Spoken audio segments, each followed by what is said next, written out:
racist power. I'm going to try to take my time with this video, but I need you guys to understand how leftists operate, definitely in American culture. Not saying that it's exclusive to American culture, but you have to understand how they operate in order to understand how to combat a lot of their nonsense. But much of what they do is centered around needing a dragon to slay so they can present themselves as heroes, caring. It's like they bask in their own like egos. But that's the general approach.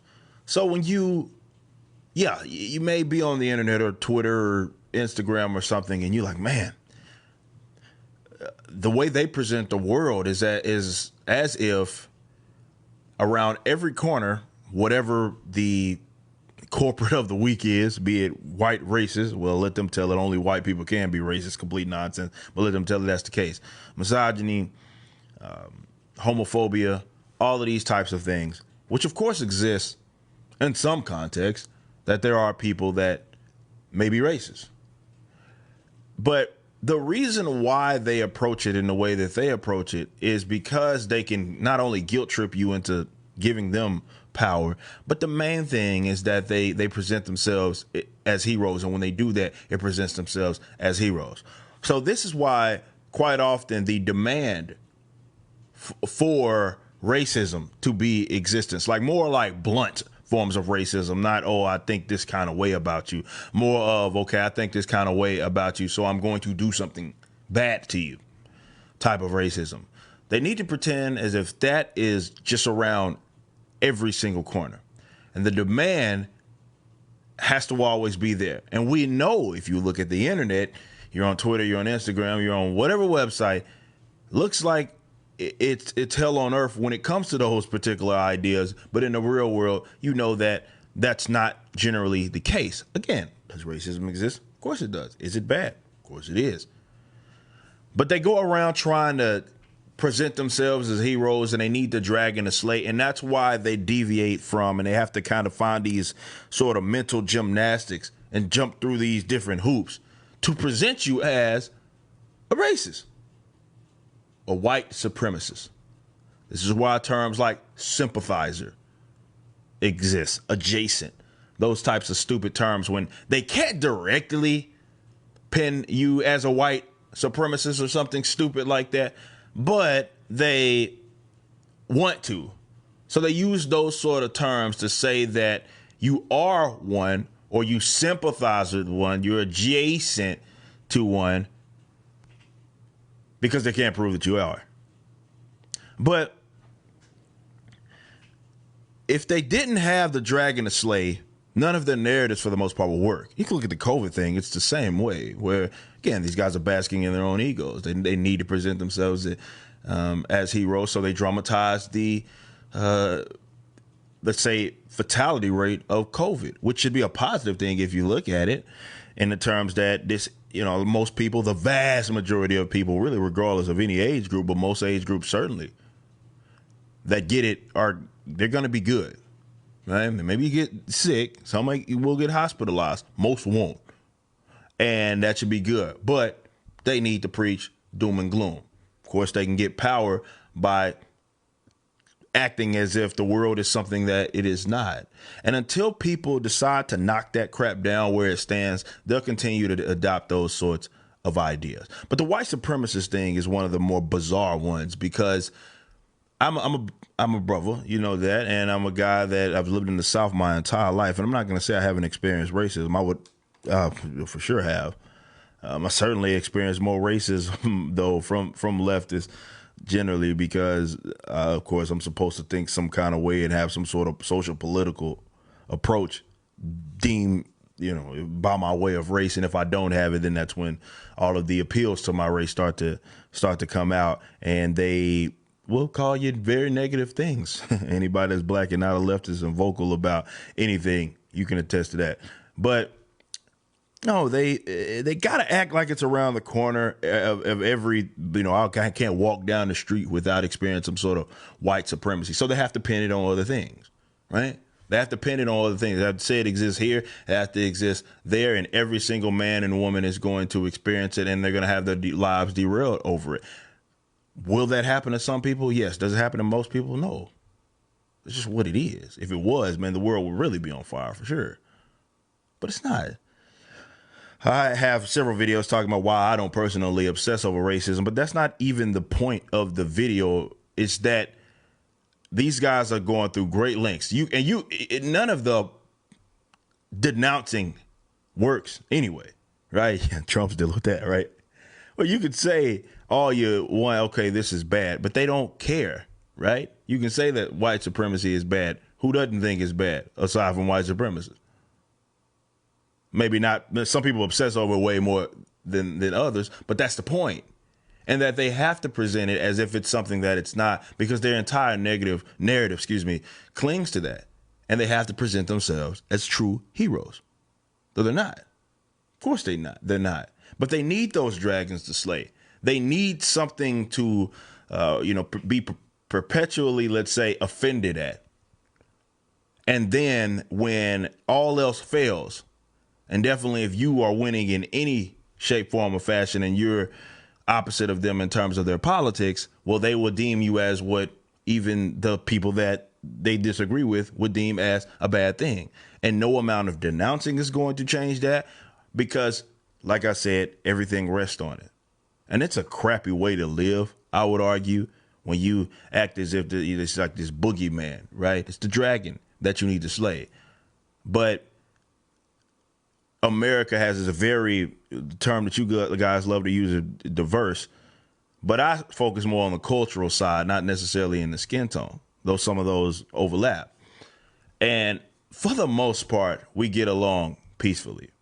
We get along even more peacefully if people were, as I've made the case before, allowed to, be around whatever people they want to be, instead of you guys forcing everybody to have to do this kumbaya stuff and then get mad when it becomes a situation where one group is upset with the other because culturally they are like antithetical. But like America as a whole is rather peaceful in that regard. And it's never highlighted, not never, but certainly by the guys who want to present themselves as the heroes, combating the white supremacists, especially right now. You look at groups, definitely post George Floyd, where everybody, for whatever reason, everybody that was doing this decided to, not only go against all the things they lecture you about, social distancing and all of that, but basically burn cities to the ground, burn businesses to the ground. Your politicians, they were all for it. The police that some of you conservatives worship, stood down and watched your stuff get burnt down to the ground. And they justify that and get in the way of people, really derail other people's livelihoods, which is already struggling because of the restrictions due to the virus. But you mess up people's livelihoods. You're burning down both small businesses, big and small, and they act as if they have to do that to fight this issue. Now, I'm a guy that you're not going to find anybody on the internet more anti-police brutality than I am, right? The anarcho-capitalist at the table. But I also can condemn that in concept while also understanding that people reach when it comes to the racism thing.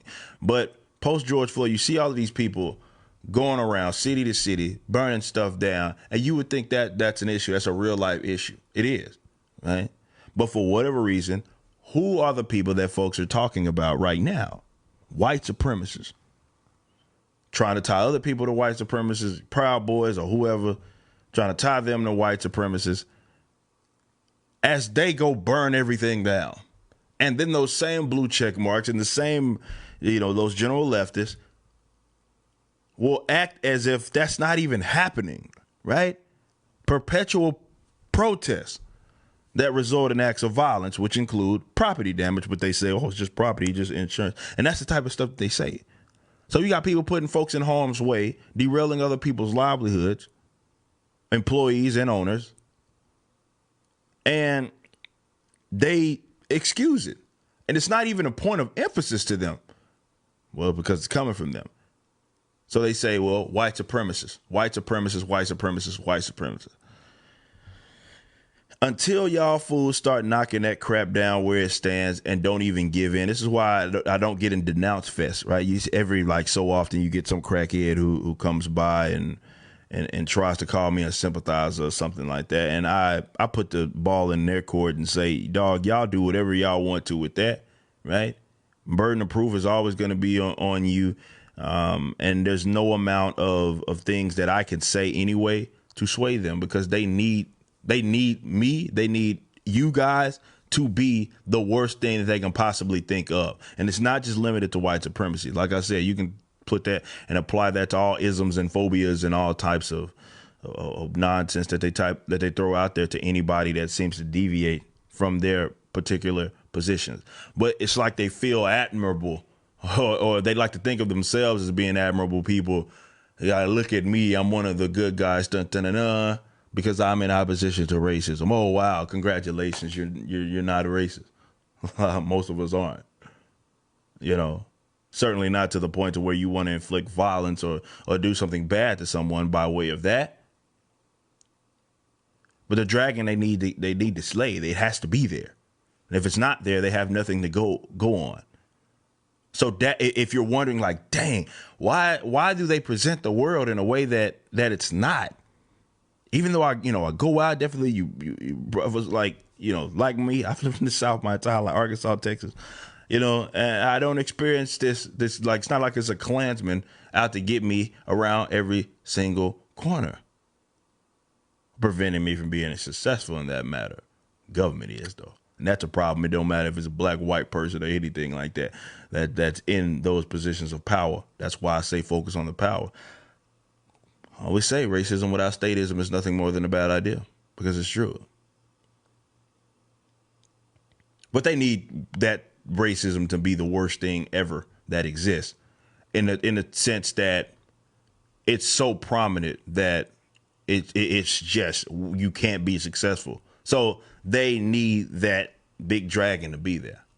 And I'm going to keep reiterating that, because I want you to understand how they operate. And as soon as y'all get in and y'all engage with them with these stupid conversations, that's what it is that they want. They want to drag you down into the mud. And now they have right now, for example, everybody talking about white supremacists. Trump could say he's not a white supremacist. He denounced it. He done all of this thing. All he can say all of that.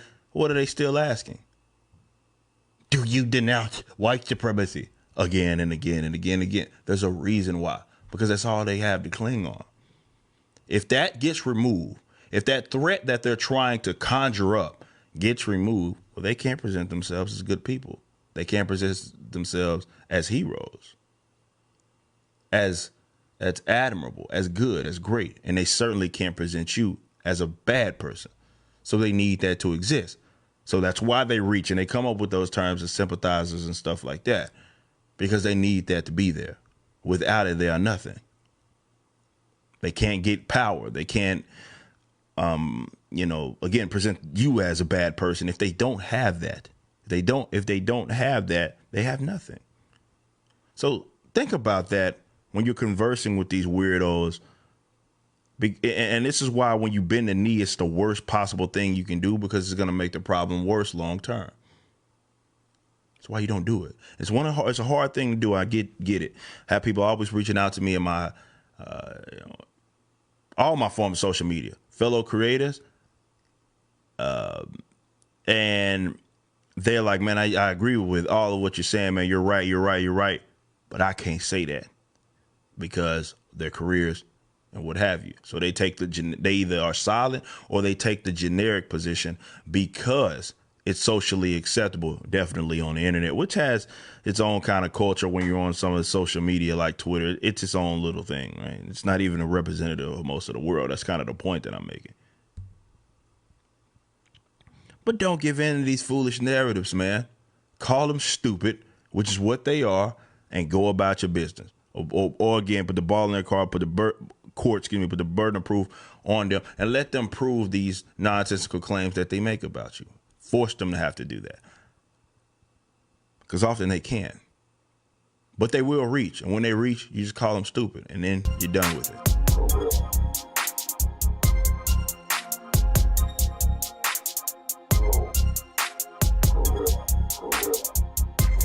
is power.